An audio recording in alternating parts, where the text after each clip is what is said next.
to meet our keynote speaker, Dr. Elizabeth Corson. I'm so excited to have her today. She's going to share a little bit about her story and take your questions at the end.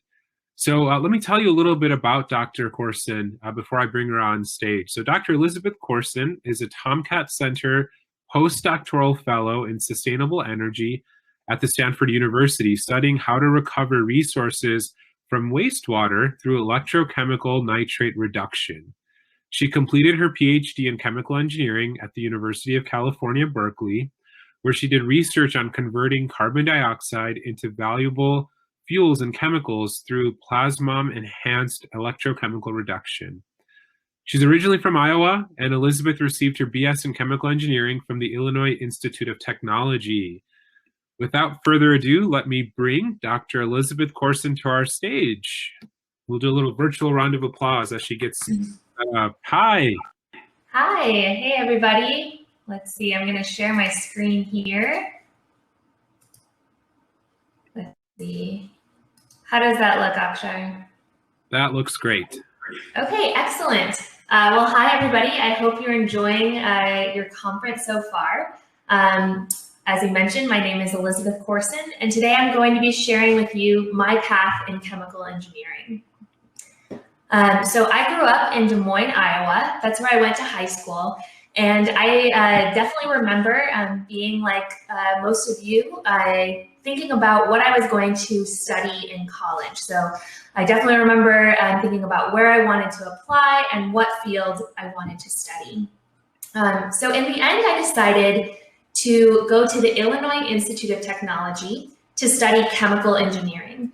And how I made that decision was that I talked with my chemistry teacher in high school, and I said, hey, I really like chemistry and math. What should I study? And he was the one who suggested chemical engineering.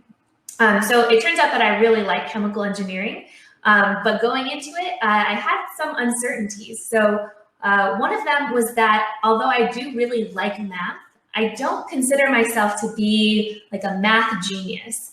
I don't do mental math very quickly. When I do math problems, I have to write them down. I take my time. I write out all the steps and double check my work. And when I'm learning new math concepts, I don't get them right away. I have to spend a lot of time studying and doing practice problems before I learn them. So that was one of my concerns. Was it a problem that I did math slowly? And then another thing that I was sort of uncertain about is that I'm not particularly hands-on, or at least at the time. I wasn't somebody who was, on the weekends, like fixing a car engine. I didn't build my own computer. So I was kind of concerned, is that something that you had to do to be a good engineer?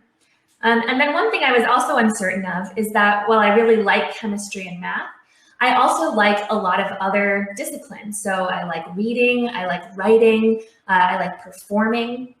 And so I wasn't certain if those would be able to tie in at all with this profession of chemical engineering. And then finally, I wasn't very certain what a chemical engineer did. So that's something that I'd like to kind of brainstorm with you right now is, what do engineers do? So as we go to this link, Akshar is going to share in the chat a link with you that you can click to go here directly. Or you can go to menti.com and enter this code and just start giving me ideas about what engineers do. So you can enter 3 ideas and then feel free to enter more as they come to you. So here we're looking just very broadly, thinking about what kind of industries chemical or engineers go into, what kind of skills they might need, what type of knowledge they might need. So for example, we talked about, I liked chemistry and math. What are some other subjects that come up? You can also think about different tasks that engineers might do. And you can think about jobs. So like, what's a job title that an engineer might have? Yeah, so I'm seeing responses come in. Let's see. So yeah, this perception that engineers are very smart. We like to build things. Helping, making things happen, just finding a way to make something happen. Innovation, creativity, definitely. Discovering new things, yeah, advancing. Absolutely. A lot of collaboration. I'm going to talk about that as we go forward. Yep, calculating. Math can be a big part of engineering. Yes, problem solving. We'll be doing a problem solving engineering example a little bit later in my talk. Absolutely. Research is something that I currently do. Yeah, these are all great ideas. Yeah, and when it comes to industries, it can really span so many different industries. So I'll talk about how I worked in research and also the semiconductor industry, but it can be in things like food production, pharmaceuticals, building bridges, infrastructure. Engineering can really cover a broad array of things. And as I think we can kind of see here from the ideas that you guys are putting in, is that there's a lot of different things that engineers might do. And so today I'm going to be sharing with you what I have personally done in my career. And I want to let you know that if you want to become an engineer, you can really set your own career path based on what you're interested in. So if there's something on here that you're not as interested in doing or doesn't really match up with what you like, the good news is that you can find a path in engineering that really matches with your values, your interests, and your what you excel at. All right, so I'm going to leave this word cloud now and head back to the presentation. So the first job that I had after graduating with my bachelor's degree in chemical engineering was as a research associate at a large international company called Air Liquide. I worked at their research and development site in Newark, Delaware. So I found this job by networking with professors at my university at Illinois Tech.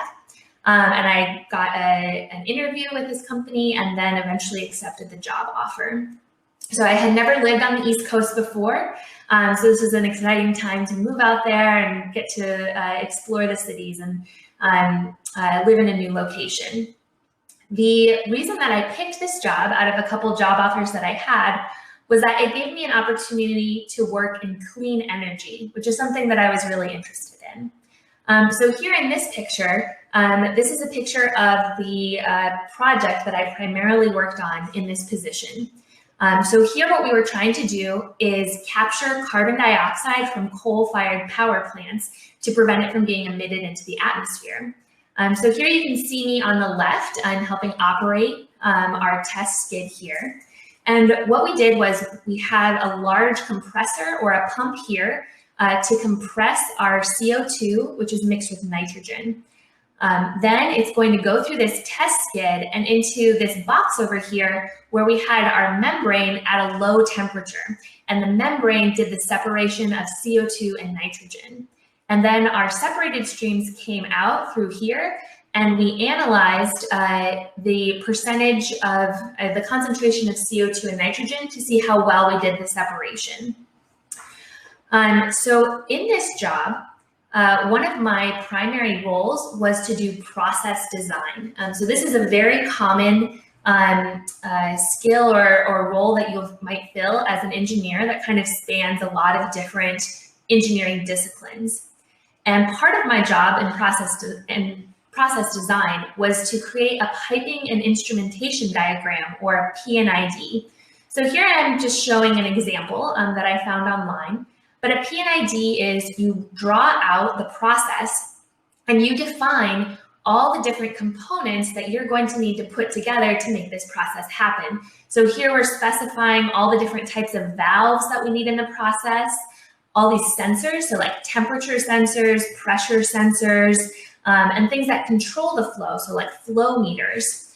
And so one sort of interesting thing about this is that when you're doing this, it's nothing like a timed test that are the most common assessments that we see in high school and in college. You do not have to do this type of work quickly and accurately the first time. It's more important to do your first draft, and then you work as a team to go over it together and come up with new ideas and find flaws in the initial design and think of it from different perspectives. You think about it, what's more economical, what's safer, what's going to be more convenient, until after many iterations, you come up with a final design that you're going to build. So teamwork is very important in most engineering jobs. One thing I will also say is that in this role, about 20% of my time was spent doing hands-on work, like in that previous picture where I was operating this equipment, but the other 80% of the time was spent doing computer work. So creating these piping and instrumentation diagrams, maybe being in meetings, doing that teamwork that I talked about. So everything that I did that was hands-on in this job, I learned on the job. They taught me how to do all the hands-on stuff. So it was absolutely okay that I really didn't have any prior experience doing it before. And it was also okay that I didn't want it to be a primary part of my job, because about 80% of the time I was doing computer work.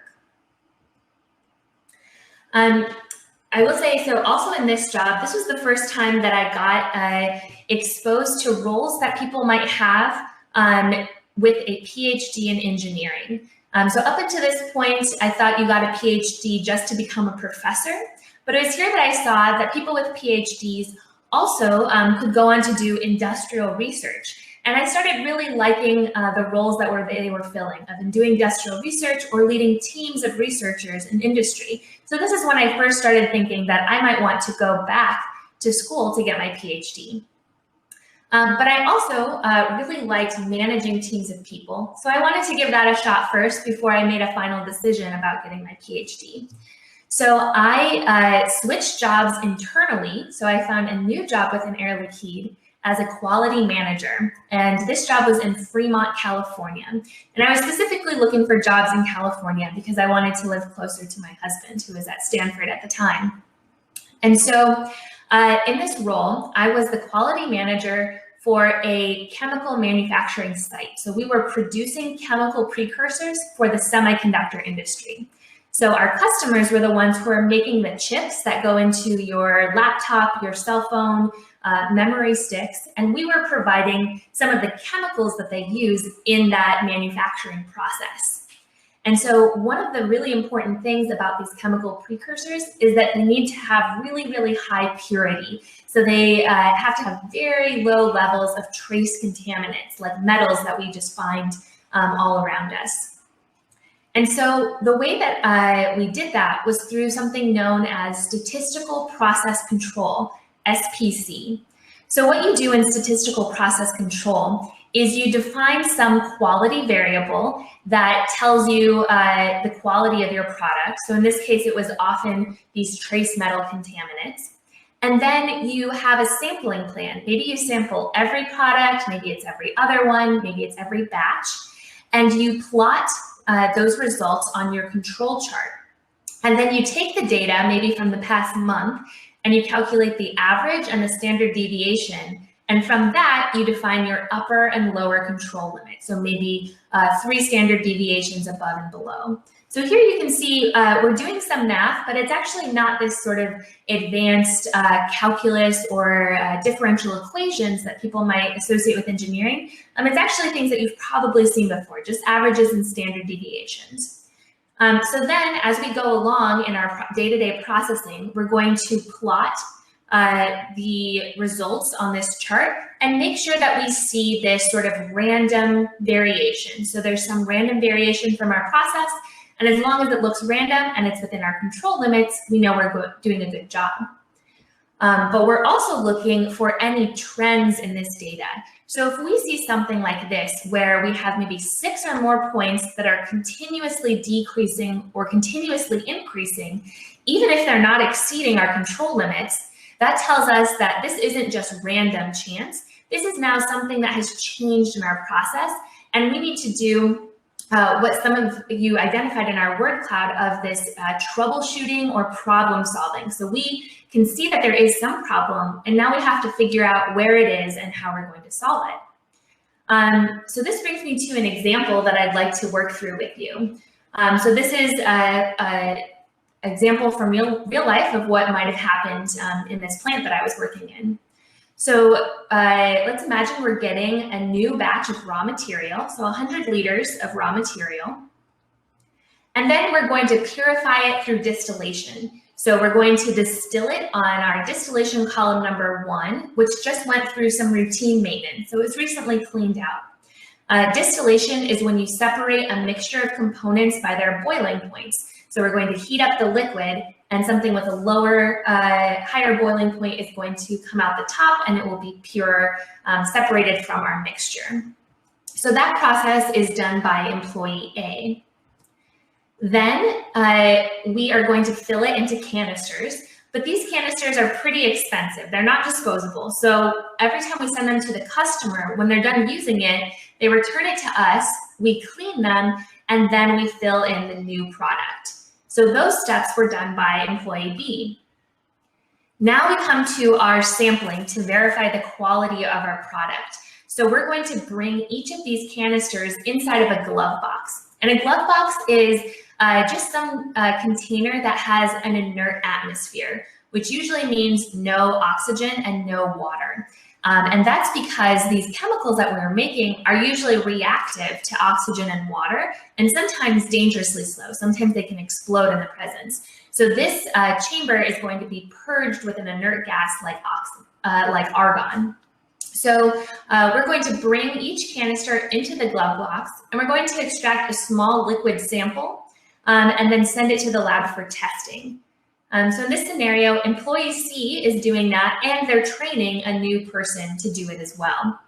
And then finally, we send that sample to the lab for testing, and that's done by employee D. So once we get the results back from the lab, we add them to our control chart, and what we see is that every other canister seems to be going out of control for iron content. So somehow we have an iron contamination problem in this new product. So what I would like you to do is just spend 1 minute and write down everything that you can think of that's a possible source of contamination. So I'm going to set a timer here for 1 minute. All right. So an example of a possible source of contamination is maybe the glove box. Maybe earlier in the day, we took something in there that had high iron levels, and it left particles of iron in the glove box, and that's how the samples got contaminated. So think about the whole process and just jot down, what are other possible sources of contamination?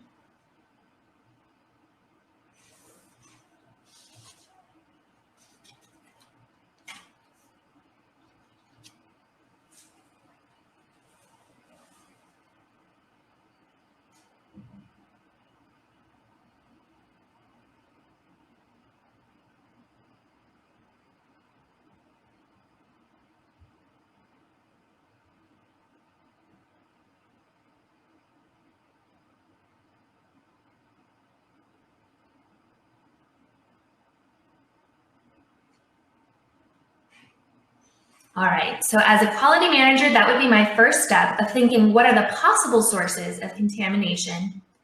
And now I'm going to use my engineering judgment to evaluate which source of contamination is more likely. So Akshar is going to put a link that you can click again in the chat, or you can again go to menti.com and enter this code.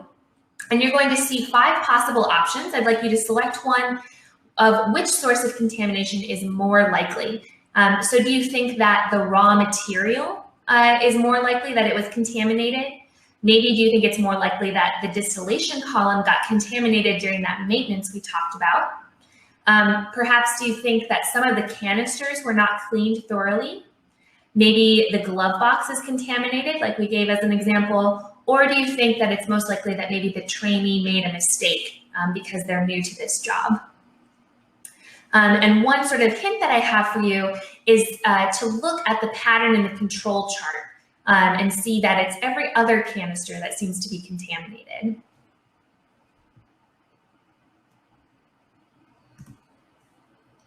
All right. Yeah, so I'll just give you guys some time to keep thinking about this question and put in your answer of which source of contamination you think is more likely.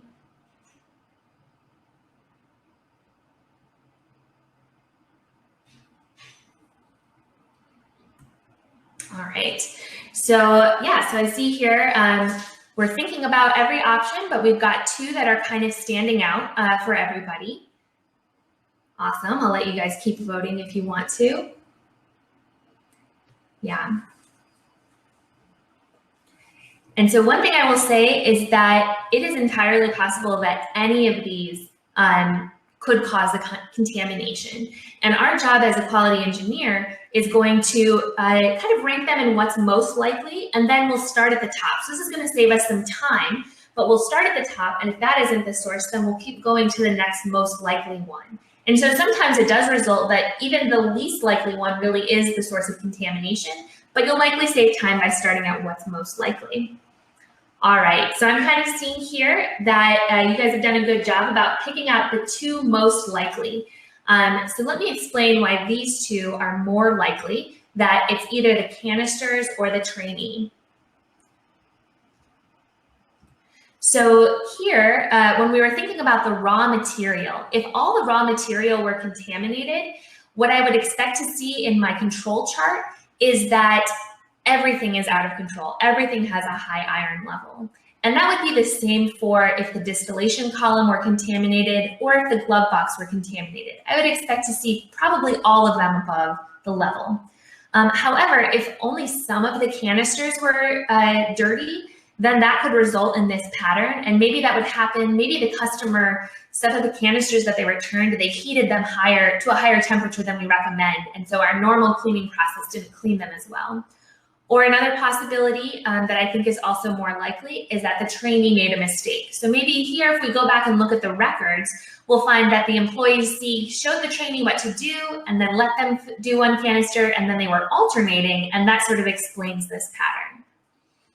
All right, great job with that exercise. So that's just giving you sort of a little taste of problem solving that you might do as an engineer. And this was a quality example, but I would say that type of problem solving really shows up in engineering in any field and in any role. All right, so let me also briefly say some of the things that I did in this job. So as we saw, problem solving was a big part of it. Again, teamwork really came up a lot. So you can see that the quality is affected by all parts of the process, all parts of this plant. And so I needed to be able to work with everybody at every step along the way when doing this type of investigation. So it's very important to have clear communication with my employees and fellow coworkers. I also did a lot of training of other employees, specifically to tell them how their jobs impacted the quality of our product.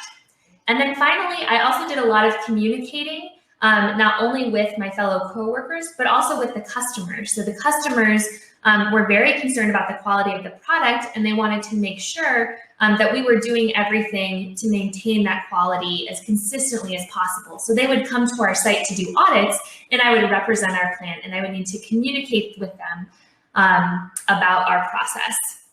And then finally, we saw that there's some math involved in this job, but again, this is not math that you need to do very quickly or that you need to learn instantly. I got to spend time learning what statistical process control was, how to calculate these variables, and then anytime that we made changes to our control limits, for example, we double checked our work and I got input from my teammates. All right. So in this job, I decided that I did indeed really like managing a team of people, but I didn't want to do it in that production setting. I did indeed want to do it in a research setting. So I decided that I wanted to go back for my PhD in chemical engineering. And I did that at the University of California, Berkeley. So here you can see a picture. This is the Campanile or bell tower of Berkeley, and we look across the bay to San Francisco. So let me quickly tell you what a doctoral program for engineers looks like. And so there can be variations, but this is just sort of generally what you will find. It's a 5 to 6 year program, so it can last a fair amount of time, and you do this usually after doing a 4-year undergraduate degree. Some people will choose to do a 2-year master's, but it's not necessary. In this program, over the course of 5 years, you might take 6 to 10 classes. So for comparison, in your undergrad, in 4 years, you will take 40 classes. In a PhD, in 5 years, you might only take 6 classes. And that's because the majority of your time is spent doing research. And because you're doing research, you actually get paid to go to school.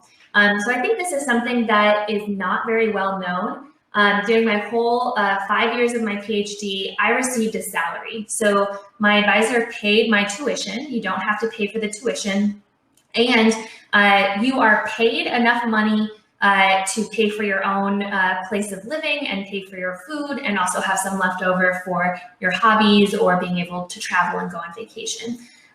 So I would say about average is $34,000 a year, and it just varies based on location and if it's a public or private institution. So the reason that you're paid, as I mentioned, is because you are primarily doing research. So it's kind of like a job, but you are paid less because the goal is for you to learn and get trained on how to do research. So during the course of those 5 years, you do a lot of research, and I would say by the end of it, you are doing full-time research. But at the beginning, you're splitting your time with the classes that you take. And also sometimes throughout there, you are usually asked to serve as a teaching assistant. So at Berkeley, we did 2 semesters. And in those semesters, you would do maybe 20 hours of teaching a week and 20 hours of research. So here I am doing research in my PhD. I did electrochemical carbon dioxide reduction. And so here is the experimental setup that I created. And the goal here was to take carbon dioxide and electrochemically, which means applying an electric current, and usually you can use renewable electricity, to change that carbon dioxide into a useful product. So we could, for example, make a fuel like ethanol. So in my role as a graduate student researcher, I would say about 70% of my time was spent doing hands-on work like this in the lab. And then the other 30% was doing computer work or teaching.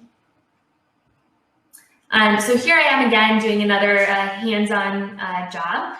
I'm working in a clean room. So again, another location where we can really eliminate contamination of our materials that we're working with. And I was making the electrode. So this is the catalyst that drives our chemical reaction. So here I took a glass slide and I used a tool called electron beam deposition to deposit 5 nanometers of titanium, followed by 200 nanometers of silver. Then an example of computer work that I did is I used a computer-aided design program, a CAD program, which is very common across a lot of engineering fields, to design a new electrochemical cell that would allow me to precisely measure the variables that I needed to measure to study this reaction. So we had talked about earlier how I really liked reading and writing, and that's something that you do a lot in your PhD. You read a lot of scientific articles to learn about other people's research and the newest advancements in your field. And then after you do your own research, you write up those results. So this is technical writing, not creative writing really. But you want to write and be able to communicate well to other people in your field about how you did your research and the results.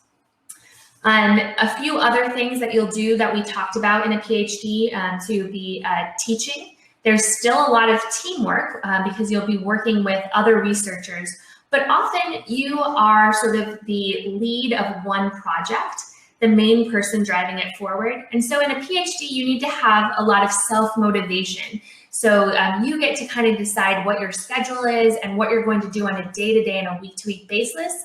And you have an advisor who's going to sort of guide you through that. But you get to have a lot of control over what you're doing. And then finally, people who do PhDs are just really inspired to learn. And so the whole idea of this process is to try to answer questions that really no one knows the answer to. So you can't go quickly look it up in Wikipedia, you can't open a textbook and find it. You have to do look at a lot of different sources and also do your own investigation to solve answers to questions that you might have. All right. So I think I initially started my PhD with the intention of going back to industry and becoming a manager of a research group there. But during my PhD, because I got to do more teaching, I decided I really enjoyed teaching. And so I decided to alter my career path to become a professor. And so in my field, in chemical engineering, it's pretty common that you, after your PhD, will do a postdoc before becoming a professor. So that's what I'm doing now at Stanford. I'm a postdoctoral fellow. So this is, you're not a student, but it's considered a training program.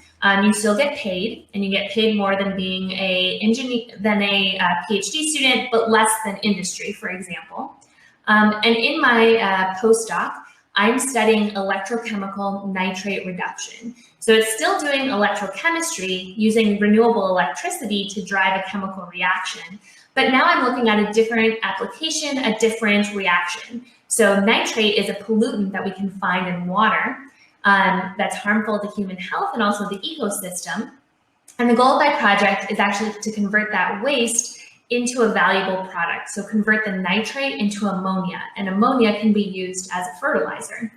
And so one of the things that I'm learning how to do in my postdoc is to do X-ray spectroscopy experiments here at the Stanford synchrotron radiation light source.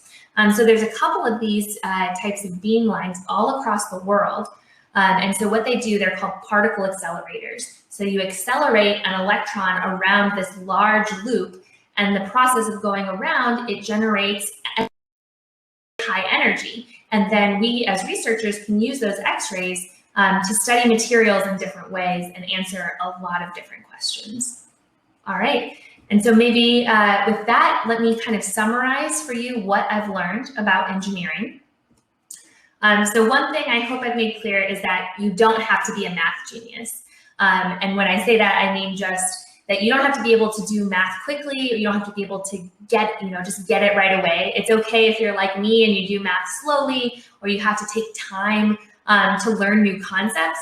Because usually in engineering, you want to be sort of slow and steady when you're calculating these things, because people's safety really depends on it. It's also okay if you don't like to be hands-on, or if you haven't experienced that before. Everything that I've ever done that's hands-on, I've learned on the job. No one expected me to come in already knowing how to do it. And as you've seen over my career, depending on the job that you have, there's a really big difference in the balance of how much hands-on work you do. So if you prefer to be an engineer that does all your work on the computer, that's definitely a possibility. I've also found that engineers still need to know how to communicate. So sometimes people joke that engineers, don't like to communicate, or don't know how to write or speak to other people. But it's really important that we know how to do that, and we often do it in our jobs. So talking with our team members, communicating to customers, reporting our results, writing up our results, all of these things are found in really every engineering job I've ever had. Also, I found that everything can be learned. No previous experience is required. The reason that you do a bachelor's degree in engineering is to get this scientific foundation so that you can understand sort of the physics and principles behind your specific engineering field. But they don't expect you to know right out of the gate how to do a piping and instrumentation diagram, or how to do statistical process control. Those things you will learn on the job, and they expect that you'll learn them on the job.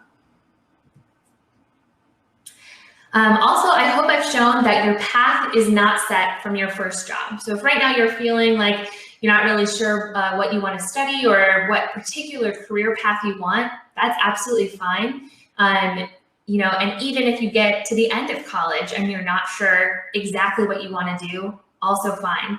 You can pick your first job with the confidence that if you don't like it, or if it's not quite the right fit, you can always move into a different industry or a different career path. And then finally, my advice in engineering is to just never stop learning. A lot of these sort of like skills that we highlighted about problem solving and troubleshooting and being creative, I think they all stem from just this drive to learn new things and to figure out problems. So if you have sort of that motivation, you'll do very well in engineering.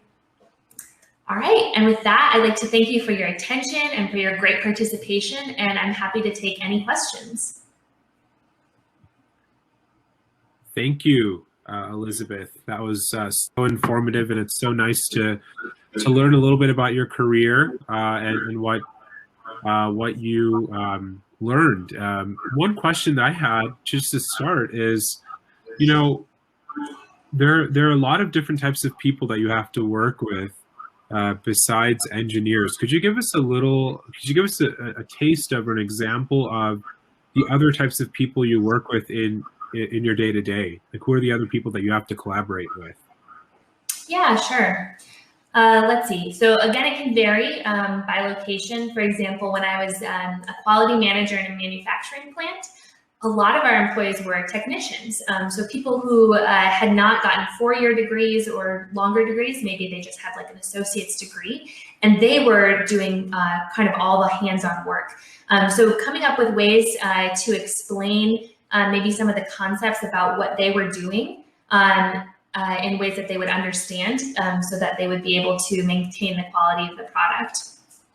You also work with, of course, managers, and then people who are higher up in the company who are making decisions. And so there you also have to be able to kind of communicate things that you think are important when they're making decisions. Maybe they're deciding who to market our products to, or if we're going to build a new site. Yeah, and then I guess I would say in my roles in PhD and postdocs, you're often working with other PhD students, but also undergraduate students, master's students, and professors as well. What are some of the skills that you have to have besides the hardcore technical skills that you found beneficial in your career? Mm-hmm. Yeah, certainly time management is very important. So often you will have multiple projects that you're working on, maybe multiple roles that you have to fill. So like in a PhD, I talked about you're teaching and you're taking classes and you're doing research. So just being able to keep track of your time and figure out, how much time you're going to spend on each thing, so you don't overextend yourself, but you still meet the deadlines. Another skill that I find really important is organization. So every time that you make a decision or even like do a calculation, that you sort of document what you've done. So when someone else asks you about it a month later, you can look it up and figure out why you did that and decide if it needs to be changed or not. And I'm curious to hear, like, what were some of the extracurricular activities that you did kind of in high school in preparation for college, and then when you were in college, like, what were ways that you got involved to really kind of pursue some of those hobbies you were talking about? Yeah, sure. So let's see, I have a lot of extracurricular interests. Some things that I did in high school that were sort of targeted towards going to college. I looked for leadership positions, and those I did kind of look across any interests that I had. So for example, I talked about performing. I did a lot of theater, musical theater. So I was the president of that organization. I also did sports. And so, kind of being like a captain of a rugby team, that was something that I did. And then I also volunteered my time for a couple different organizations. Other kind of hobbies that I've just continued to pursue. So when I was in college, I joined the a cappella group, so I got to continue singing, and I had a few theater performance opportunities as well. Yeah. Great.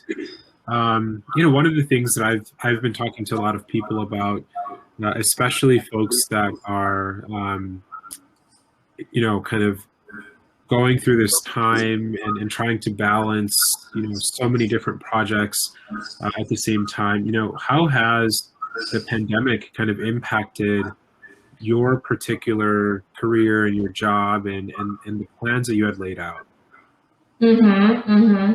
Yeah, so I talked about that range of a PhD being from about 5 to 6 years, and just sort of my own personality. I like to do things faster if I can. And so when I started my PhD, I was like, definitely, 5 years and then I'm done. And then because of the pandemic, I ended up extending it to 5.5 semesters. But I mean, that worked out, really well. It gave me the time. I ended up sort of finishing out my PhD by working at home. So I had done a lot of experimental research in the lab, and then I was able to do writing of those papers and processing of the data at home, which was super helpful. And then actually, since starting my postdoc, I again, sort of had a similar perception beforehand where I wanted to like, get in lab and start doing experiments right away. But it hasn't been quite as easy to do that. And so now I'm sort of taking a slower approach, and one that I think might work out pretty well, where these first 2 months I've been doing everything remotely and just doing a lot of like thinking and planning. So I've been reading a lot of literature and coming up with really filling out the ideas for my project. So then I think that's really going to optimize my time once I do start going into the lab to do experiments. Which hopefully I'll be able to start doing in the next couple months. What is, do you have the ability to kind of do experiments virtually or remotely? To some extent, we have, let's see, so when I talked about the beamline, the Stanford synchrotron radiation light source, there, depending on the experiment you're doing, you may be able to send a sample to the researchers there, and then they can do the measurements for you. So that can be really beneficial. And then in our lab, everything I think right now does require some hands-on setup, but once you start it, you can walk away, and we have some instruments that will be able to do the measurements sort of like overnight, and you can check it remotely on a computer. So that's a way to kind of minimize our time in lab. And about the lab, so we had Argon Lab here earlier today. The X-rays that you're talking about, those are the ones that come off tangentially, right? Where like there's like hutches or bays for every experiment. Mm-hmm. Yeah, we call it the lines. Yeah. Oh, and it looks like we have some questions. Yeah, we do. So, so one question we have here, and I'm actually curious about this, right? From your background, have you experienced imposter syndrome in the workplace and in getting your PhD? Sure, yeah. So imposter syndrome is where you kind of personally feel like you maybe don't belong or you're not good enough to do the job that you're doing. And so, yes, I think that's certainly something that I felt. In engineering, often there can be, it's a very male-dominated field, depending on where you are and where you work. And so sometimes you can kind of, feel like as a woman, maybe I don't belong here, I'm not as good as my colleagues. Another way that I experienced imposter syndrome was from being often the youngest person in the building. So when I was a quality manager, I had 5 direct reports. I think I was 24 years old, and my employees were ranging from 35 to 60 years old. So I was the manager of people who were much older than me. But I think what I did was just, I do have a very high self-confidence and sense of self-worth. And so I just, remind myself of that constantly. And it's also really helpful if you have managers like your manager advisor who's very supportive of you and can give you feedback on how you're doing. And if you are feeling this sense of imposter syndrome, to kind of reassure you that what you're doing really does rise to the level of excellence in your profession. Another question we have here is, do you do a lot of writing in your job? And is there a specific way that you're supposed to write? Yeah, so certainly in my PhD and as a postdoc, we do a lot of writing. So your kind of main output is writing these papers that your goal is everyone in your field will read. And then other types of writing you do, you write a lot of grant proposals. So as a professor, you're responsible for getting money to pay your PhD students and to fund your research. And so you need to write to government organizations, sometimes there's internal funding within your university or from industry, and convince them that your project is worthy, better of other people's projects, and that they should give you money. So I would say that there's no specific way that you have to write in terms of like when you do it, how long it should take you. Let's see, I think all of the writing that you do usually is collaborative. So for example, the type of research that I do that's experimental, even if you are sort of the lead author on the paper, you've worked with a lot of people along the way to do those experiments. So you'll see that on these publications, there's often 4, 5, 6, even more authors. And so the way that we've managed that type of writing is that I'll write the first draft, and actually I might even just sort of like block it out. I'll create a PowerPoint presentation with like, okay, here's the first chapter, here's the next section, here's the figures that I plan on making, and talk about it with my collaborators. And then I'll write the first draft and then send it to them and ask for feedback. So that's one way to write, but I think people have lots of different ways, and it just sort of depends on how you like to do it.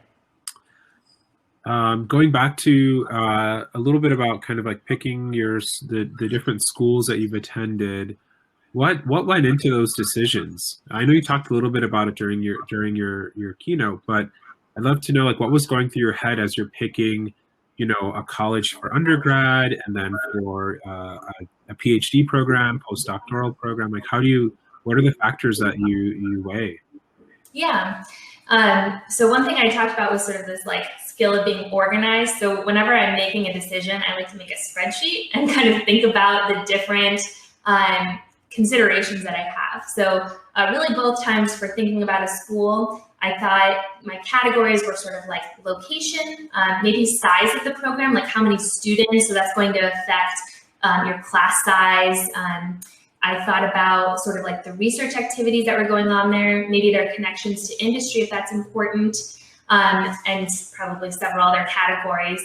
And then I kind of, as I think about schools, I evaluate them on those categories and come up with my weights of like how relatively important do I think each one is. So for me in undergrad, I was really interested in going to college in a large city. So that helped me narrow down the field. And then I wasn't certain if I wanted to be at maybe a large institution or a small one. So I just applied to a couple different types. So I ended up choosing IIT because I received a full tuition scholarship. So affordability was very important to me. And in the end, I think it was definitely the right choice for me to go to a smaller institution. I really enjoyed having the smaller class size, especially since being at Berkeley for my PhD. The teaching that I've done is for Berkeley undergrads. And their program is maybe 5 to 10 times bigger than IIT chemical engineering. And so their class sizes are, about 100 or more students. And so, yeah, it's a very different feel. They have to, they don't get as much time interacting with the professor. And so they have to, interact more with the graduate student TAs. But I think for some people, some of the benefits of going to a larger school is that there are a lot more, or there can be a lot more resources in terms of extracurriculars. So at Illinois Tech, there was one a cappella group that started when I was there, and now I think there's three that formed a little later. At Berkeley, there's 20 a cappella groups, and there's like 3 gyms and all of these like physical education classes. So there's pros and cons to each, and you just kind of have to weigh it based on your interests. Yeah. Another question I had, I'm going all over the place. So I'm always curious about like ethics, right? It's a subject that engineers have to always think about. Can you talk to us a little bit about the ethics that are in the engineering profession? How do they play a role in your day-to-day? Or have you had an experience where you really had to kind of look at ethics and your professional ethics when you're making a decision? Yeah. So one thing that was very challenging in manufacturing was that you're selling product to a customer, and so you have, especially in the semiconductor industry, they want to evaluate it, and then they want you to lock down the process and not make any changes. And so if you make changes, their concern is that it will affect the quality. And so there's always this constant sort of like tension and dealing with ethics of, someone proposes a change, and then I have to come in and represent the customer and say, you know what, we can't make that change unless we ask the customer for approval first. And, someone always has in the back of their head, like, oh, couldn't we just make the change and not tell them? And so ethically, you have to say, no, we agreed with them, like, we're not going to do that kind of thing. In my PhD, some types of ethical considerations that come up are who are going to be authors on the publication, and then kind of what order you put those authors in. So you want to give people credit where credit is due. If they did any work that led to the results that you're presenting, you need to include them. And so that's not always very straightforward. If someone came in and had one conversation with you versus 10 conversations, or maybe they like observed one experiment, or if they trained you, do they need to be involved? And so there, I think the most important thing is to just have really open levels of communication. So as soon as anyone's involved in your project, just talk with them about what you think rises to the level of being an author, get their feedback on what they think it is, and just come to an agreement about what their work will result in for authorship. I bet it's something that you don't always have to think about up front, but it's in like the back of your mind. And I remember like people's safety was always the thing that was at the forefront of everything we did as engineers, is to make sure that more than anything, we were keeping people safe. Yeah, absolutely. So really, when I was talking about that process design, that's always a consideration that you want to have. And most companies will have very formal processes for evaluating safety. And often their approach is to bring in outside people who don't have any kind of close or personal ties to the project, so that they feel comfortable if they see something that they think is unsafe, they're going to say it. And so a good company and a good workplace is going to allow anybody at any level to point out something that's safe, and they should allow anybody at any level to stop work if they think something is unsafe. And so that's always something you want to look for when you're considering a place to work is, do I like their safety culture here? That's great. So we've learned a lot about you, Elizabeth, and your career and the journey that you took, right, and the decisions that you've made. But I'm curious to hear from you, especially with our audience today, which is, students that are, making these really big decisions in their lives, right? Where, a lot of the students here today are getting ready to apply for college or have applied and have picked a major. So from you, you've decided on a particular path, and you kind of stuck with your discipline in your field from bachelor's through your postdoc. Can you tell us a little bit about some of your peers? Where did they end up? Like, how versatile is an engineering degree? Do you have examples of people that even with an engineering degree were able to pivot a little bit and go into something that wasn't exactly what they had initially planned? Yeah. So let's see, from undergrad, I would say maybe it was just 3 or 4 of us out of a class of 40 that went on for PhDs, and everyone else went into some type of industry position. Some of the sort of pivots that I've seen is a lot of people with a engineering degree at Illinois Tech are often recruited into some of these software companies. So even if you didn't study computer science, they kind of view your skills and analytical thinking as an engineer as being a really good fit for software.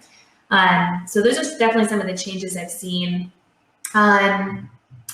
Let's see, and then also from my PhD, as people are graduating, one sort of interesting thing that I mentioned, I initially thought if you get a PhD, it's because you want to become a professor and that's it.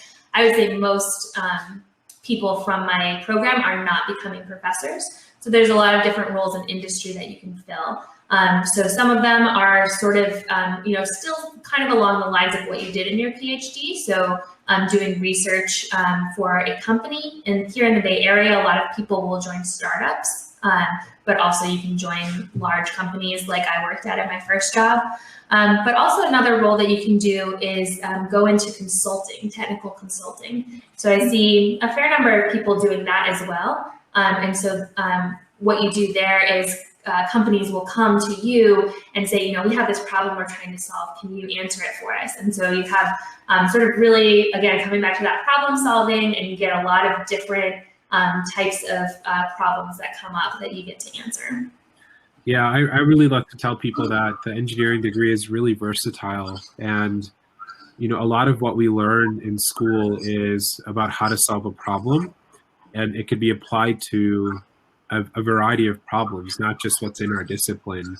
The fundamentals of problem solving are what you really learn in engineering school, especially in an undergrad degree where you're kind of scratching the surface of a particular discipline.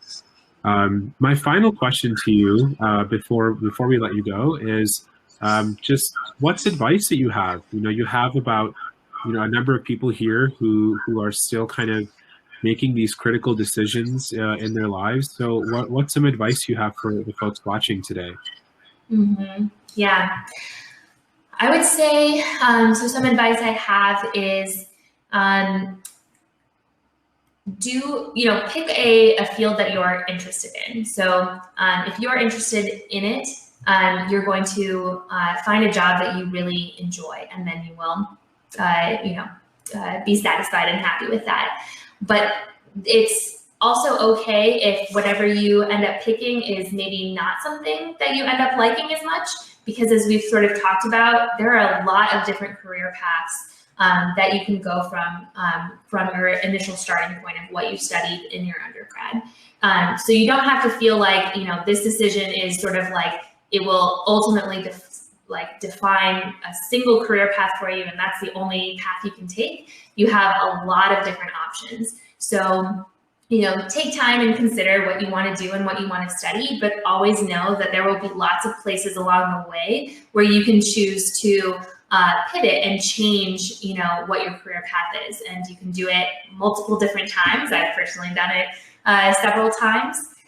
So absolutely okay if you're not totally confident in the exact job or career path that you want right now. It can always, change on your interests in the future. Great. Well, Elizabeth, I want to thank you so much for spending some time with us today. We learned so much about you, and your advice is invaluable to everyone here. I'm sure people can find you wherever they need to, wherever they